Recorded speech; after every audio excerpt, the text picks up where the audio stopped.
Punchinello was burning to get me. The feeling was mutual. He was trying to put out my flames with gasoline.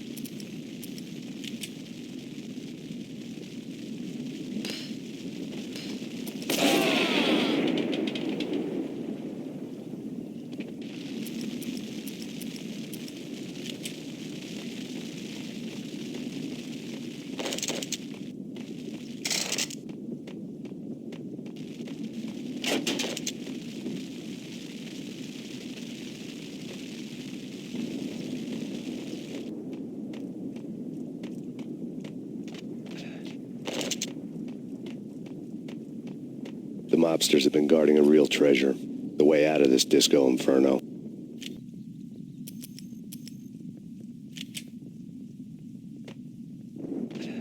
There he is!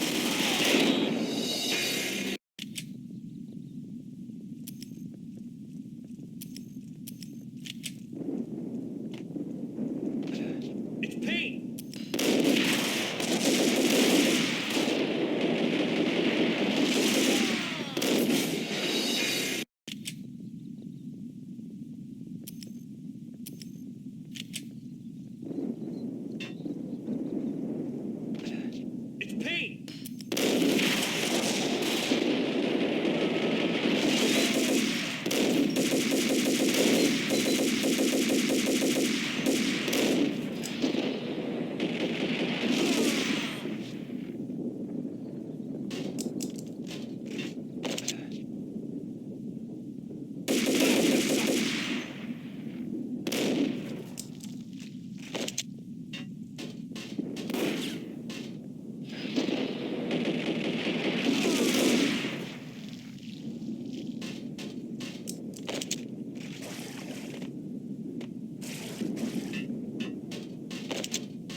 Vlad had seen my smoke signals.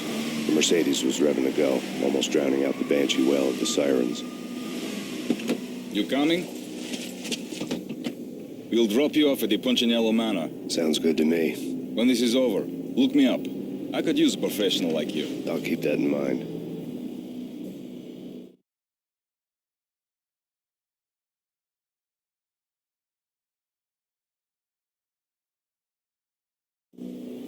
The night groaned with cold. The garden lights flickered nervously. In their light, the falling snow was dead white before the darkness ate it up. I had heard the stories. The trio were mad dogs. They'd have hung the heads of their enemies over the manor gates if the capo had only let them. Punchinello wanted pain. He'd see the pain. The trick in my situation was that there was no trick, no matter what the movies tell you.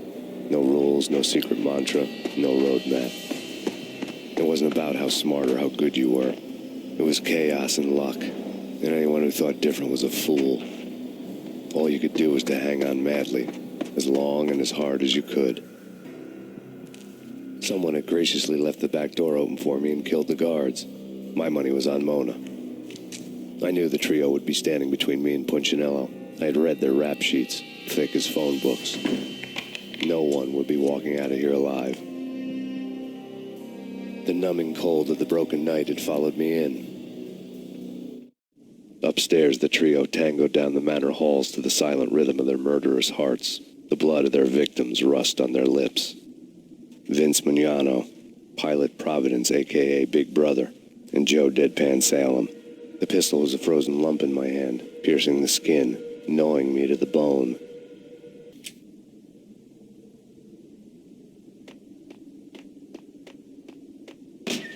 In death, the thug had been promoted. Someone hadn't enjoyed the Don's hospitality. Someone with a flair for the dramatic. Someone who had let herself out of a locked cell and past a couple of armed guards. My thoughts were on Mona again. I could only hope she was a good enough gambler to walk away while she was still winning, before she'd run into the trio. The messenger.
It's Payne! Someone get the guys from upstairs! No one's going anyplace. Too late for that. He walks in, we waste him. Vinny and Joe and Pilot won't get the credit for this kill.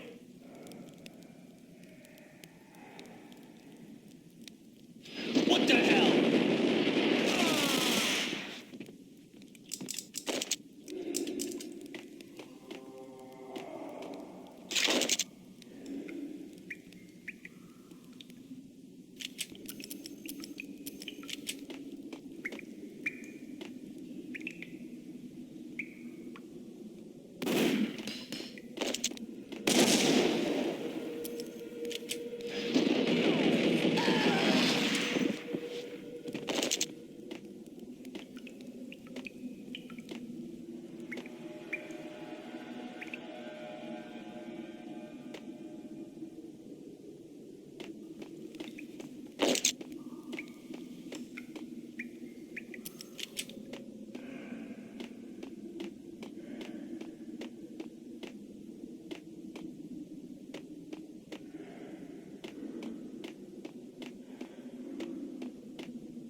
It didn't take me long to run into the trio.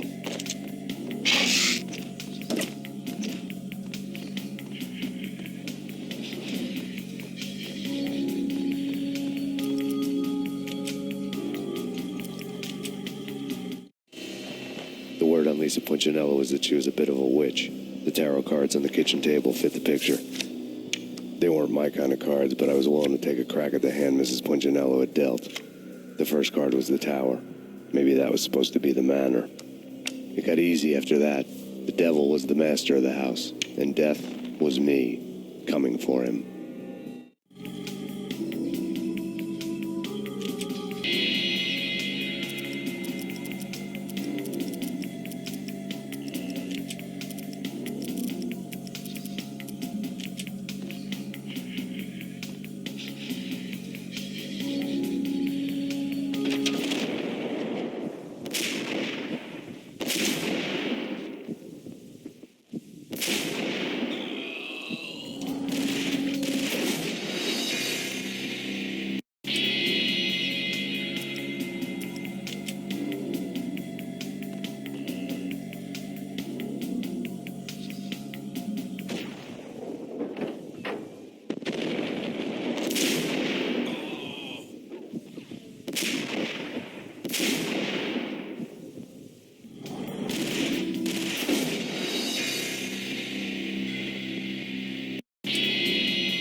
It was too late for her.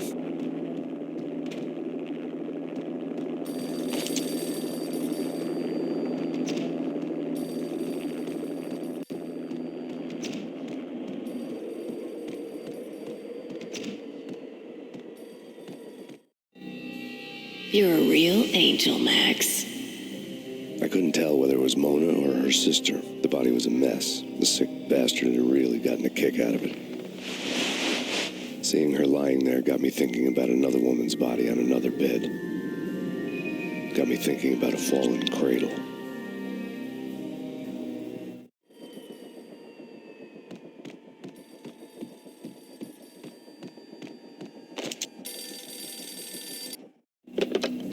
Max Payne, Talk to me. Alfred Woden.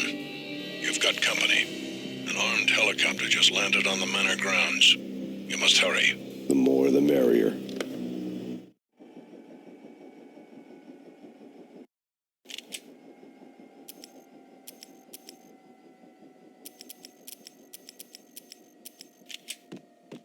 Into the road, Payne. Vince Mugnano.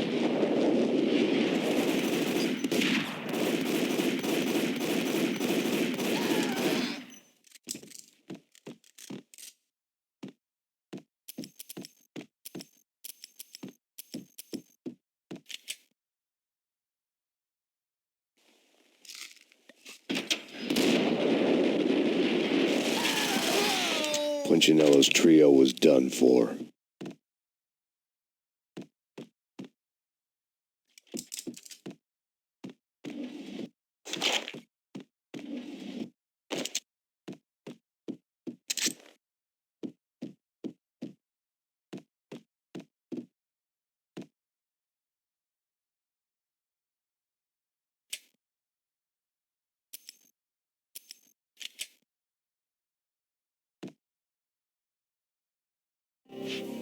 Outside my door. Hurry. He's coming for me. You gotta hurry. Please. I could hear Punchinello on the phone begging for help. He should have been saying his goodbyes. Punchinello was a pushover. The moment I stepped into the room, he folded like a deuce before a royal flush. No, wait. I was just doing what I was told. I couldn't refuse. She's someone high up. Government, maybe. I don't know. He was trying to buy more sand for his hourglass. I wasn't selling any.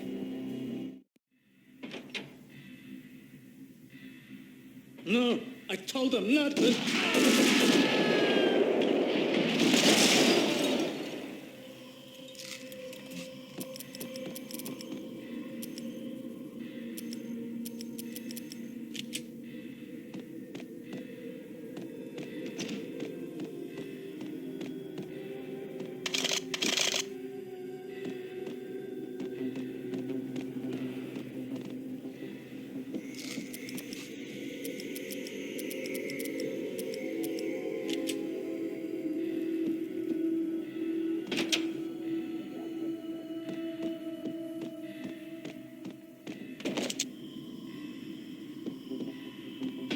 Drop it. Don't move. Game over, Max Payne. I could tell when I was outgunned. It was time to take another beating. The mystery witch was a real barracuda. Trouble on dagger heels, a smoking assault rifle in her hand, and an army of killer suits behind her. How sweet. I get to kill two birds with one stone.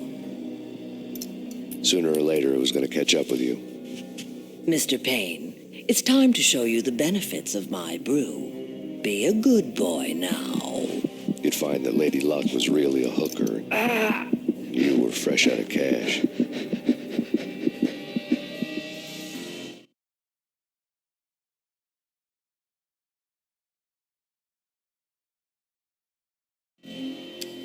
Gentlemen, we're done here. Take me to Cold Steel.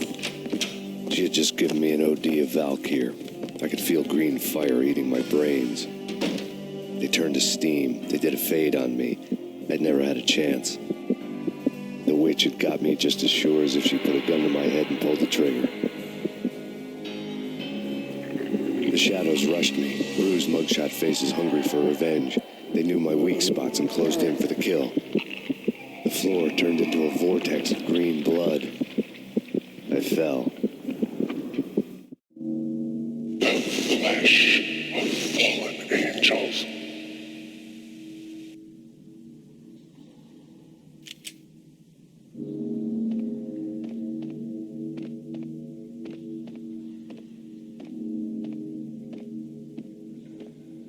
Who's there? Max? Max, is that you? Max? Where are you, Max? Please.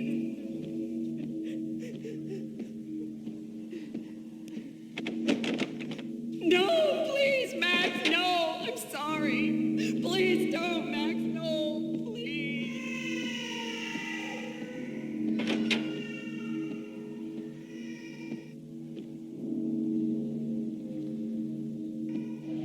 Max? Where are you, Max? Please. The letter was staring at me.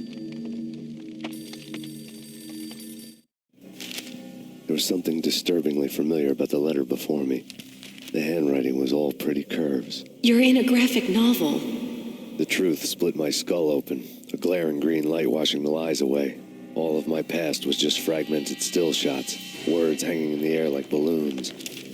I was in a graphic novel. Funny as hell. It was the most horrible thing I could think of.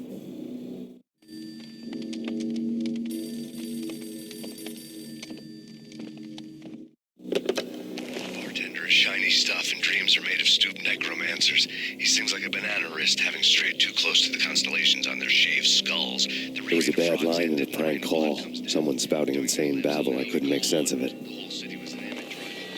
But I had an overwhelming sense of deja vu, and the caller's voice sounded oddly familiar.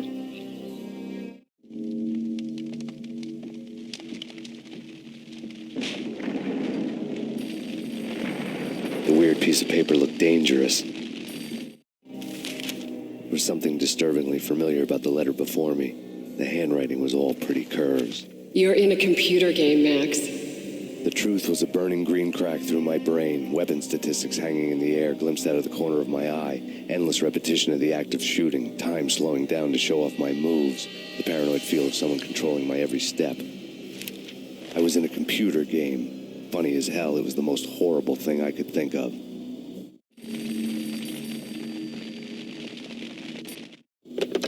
Don't lose it. It's Valkyr. The drug. Snap out of it. Try to remember. It was a bad line in a prank call. Someone spouting insane babble. I couldn't make sense of it. But I had an overwhelming sense of deja vu, and the caller's voice sounded oddly familiar.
Max! No, Max!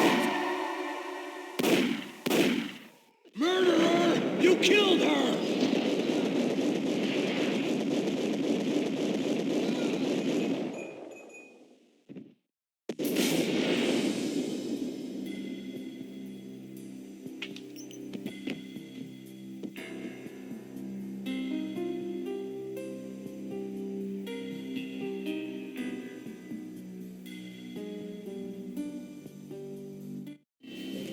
Max, something happened at the office today. A strange memo.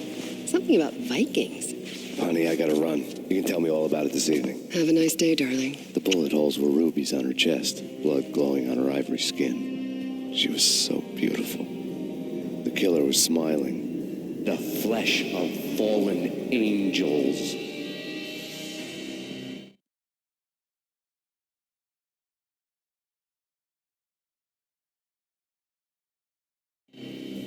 Slowly, the green nightmare faded, leaving dark stains on my soul that would never come off. I felt like flatlining. I was all shook up.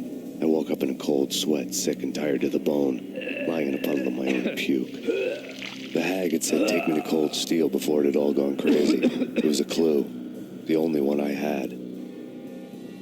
It took me forever to crawl back to my feet and hit the road, but when I did, I drove straight to Cold Steel Foundry outside the city. There was a whole lot of action around the place for a freezing winter night. Trucks coming and going, men running. I had the drop on the mystery witch. She thought I was dead. I was on her blind side. I was going in. The bad trip had put me in a crazy mood, adrenaline pumping through my aching veins. Staggering on the mill roof in ice and snow and wild wind, I was a ninja. My kung fu was strong. I wasn't kidding anybody. At best, I was Superman on kryptonite about to fall through a skylight, down to where it was all going down. A half-abandoned industrial area in the middle of nowhere. The factory was a perfect front for any number of illegal activities.